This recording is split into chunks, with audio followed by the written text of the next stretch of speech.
Summer is a good time of year for most animals.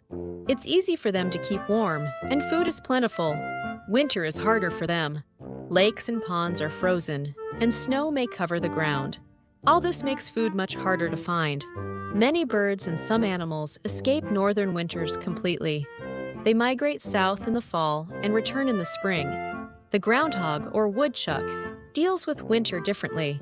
It hibernates. As soon as it feels the weather turning cold, it starts to dig.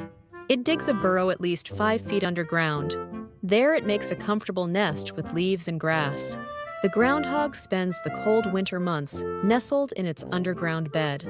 It does not usually wake up until spring.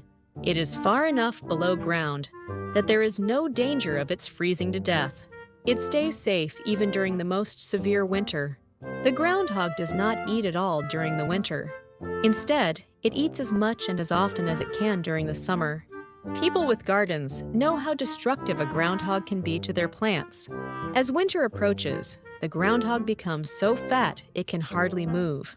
It prepares its nest and closes off the openings of the tunnels that lead down to it. When it starts to feel drowsy, it makes itself comfortable and falls into a long, deep sleep.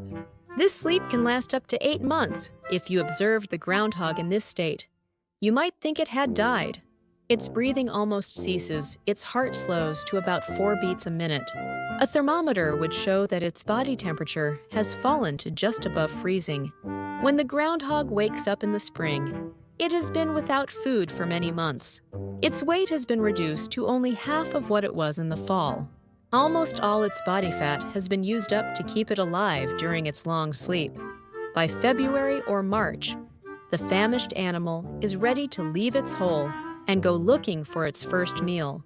Years ago, people who lived in the country eagerly awaited the sight of the first groundhog putting its head above ground.